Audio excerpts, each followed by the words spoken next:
नमस्कार, TV 24 express में आपका स्वागत है। मैं हूं आपके साथ दीप्ति।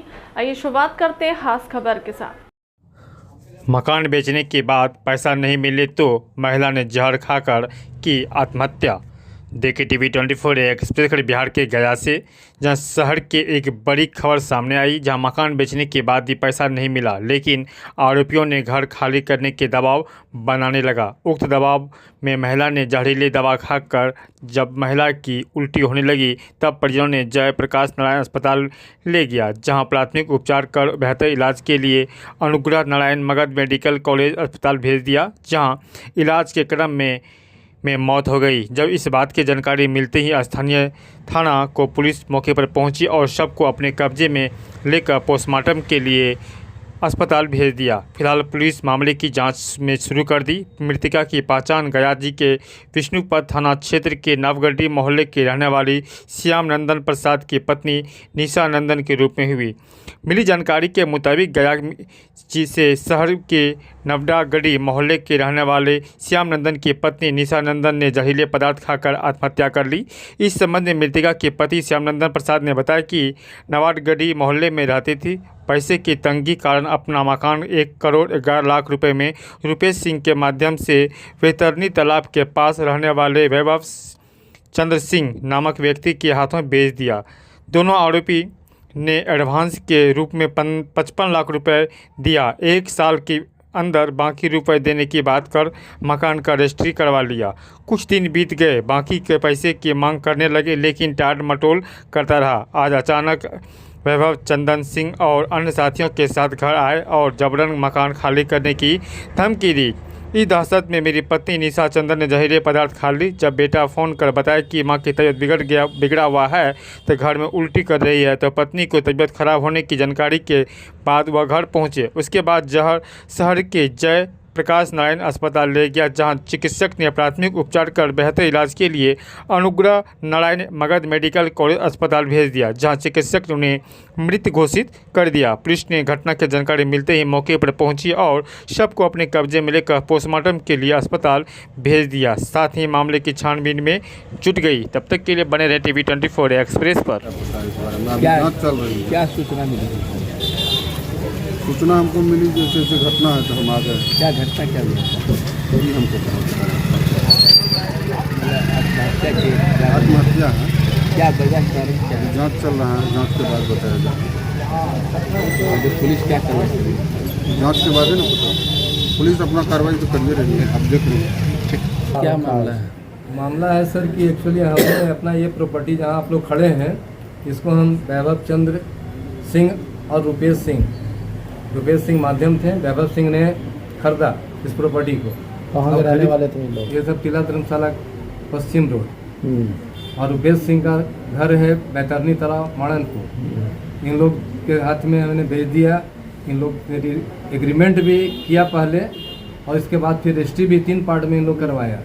पेमेंट के रिगार्डिंग हम मांगते रहे कि भैया इसमें पैसा हमारा बकाया है, जो आप दीजिए, है ना। गाड़ी खाली करने के लिए दबाव बनाए तब तो कर रहे हैं कि ठीक है हम पैसा देंगे। तो पैसा देंगे तो कैसे पैसा देंगे भाई? तो हम इकट्ठा मांग रहे थे, इकट्ठा दीजिएगा, हम भी कहीं जाकर ज़मीन लेंगे, मकान बनाएंगे, रहेंगे।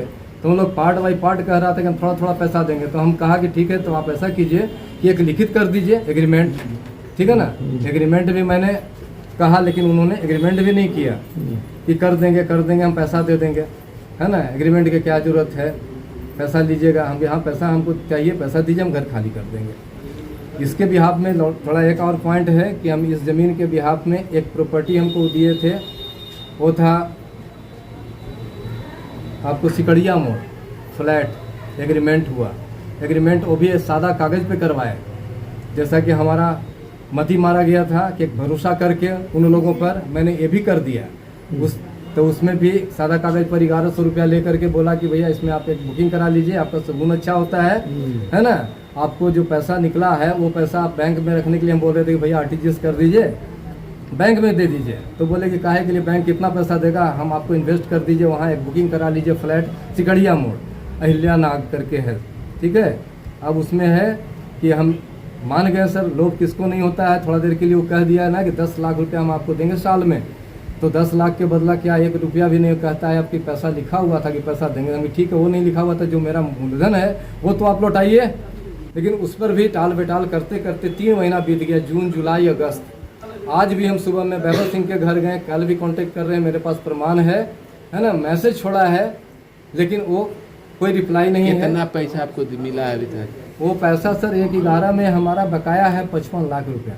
सौदा कितना में हुआ था? 1/11 में हुआ था, 1,11,11 लाख। तो फिर क्या बोल रहे हैं पैसा देना? पैसा देने के लिए वही टाल बेटाल किया जा रहा है। आज क्या घटना हुई है? आज घटना हुई कि मेरी पत्नी से 2-3 बार पहले भी आकर के लोग कहते थे खाली कर देंगे, खाली करवा देंगे, हैं, हमको भी उपाय आता है करवाने, हैं, हमको पैसा नहीं दीजिएगा तो खाली नहीं करेंगे, पैसा आप दे दीजिए, मेरा बकाया हम आपको खाली कर देंगे, आज दीजिए कल खाली करेंगे। यही तो बात हुआ था। अब हमेशा होता रहता है, यही डिमांड का है हमारा कि आप एग्रीमेंट बना दीजिए सर, टाइम दीजिए, इसमें कहीं बैठ करके कहते आपकी थे। पत्नी क्या की है आज? जी, आपकी पत्नी क्या की? पत्नी ने हमेशा कहती थी कि आप जा करके उनसे कहिए, लिखवाइए, हम कहाँ जाएंगे घर छोड़ करके, अब हम किराए पे जाएंगे, अपना घर रहते हुए आपने बेच दिया तो उनसे पैसा मांगिए, या तो फिर एग्रीमेंट करा करके दीजिए, जिससे कि सिक्योर हो जाए कि हमारा पैसा है उनके यहाँ। आज आपको जो वाइफ आज वाइफ के साथ में मतलब सुबह से ये अपना ठीक ठाक थी, खाना बना रही थी, और कुछ दिमाग में इनका था कि हम खाली करके कहाँ जाए, तनाव में हम लोग परसों से हैं। परसों भी हमने फ़ोन किया था रुपेश सिंह के पास, तो बोले कि ठीक है सर हो जाएगा, उसका भी प्रमाण मेरे पास है। कि तो कब होगा भाई, कोई टाइम दीजिएगा। पत्नी क्या की आज? क्या की पत्नी आज? पत्नी क्या की है तो हम तो पता नहीं है सर, ऊपर में खाना बना रही थी और नीचे आई तो यहाँ पर हम थोड़ी देर के लिए एब्सेंट हो गए, तो बाबू ने फ़ोन किया तो यहाँ पर वो उल्टी कर रही थी, वॉमिटिंग। तो वॉमिटिंग कर रही थी तो बाबू ने कहा कि पापा ये मम्मी कुछ लगता है खा ली है।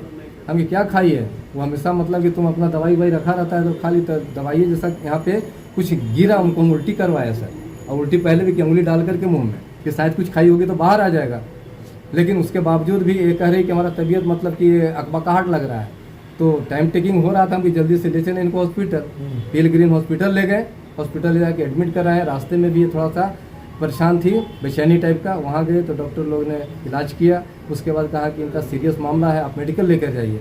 मेडिकल हम लेकर के गए तो वहाँ स्ट्राइक थी। उसके बाद दरवाजे पे ही उन्होंने एक डॉक्टर के पास से यहाँ का जो मिला था पर्चा वो ले करके गया, जो एम्बुलेंस के साथ था, ड्राइवर हो चाहे एक और आदमी था अटेंडेंट, तो कहा कि सर यहाँ तो स्ट्राइक है, लेकिन फिर भी एक डॉक्टर से वो कंसल्ट किया। कंसल्ट करने के बाद फिर उसने डॉक्टर आए यहाँ मेरे पास, तो अंदर में स्ट्रेचर पे बोले कि लेकर के आइए। सारा ताला वाला वो बंद था, गेट वेट नहीं खोला, अंदर में स्ट्रेचर पे वाइफ गई हमारी। स्ट्रेचर पे जाने के बाद वो चेक किए, पहले तो पल्स देखे तो पल्स 0 बताया, उसके बाद फिर कौन सा उसको बोलते हैं ना वो ये बताइए मौत का सीजी- कारण क्या है, पूरा क्या मामला है, पूरा क्या मामला खुलासा यही है कि उन्होंने एक मैसेज छोड़ रखा है कि रुपेश सिंह और वैभव सिंह का प्रेशर बन रहा है कि घर खाली कर देंगे, घर दो, है ना, हम घर खाली कराने भी आता है, और ये कह रहे हैं इस कारण से अब हम कहाँ जाएंगे, ये उसी सब के तनाव में आत्महत्या करेंगे। क्या नाम था इनका? निशा नंदन, मेरी पत्नी का नाम निशा नंदन, आप अपना नाम बताइए। मेरा नाम श्याम नंदन।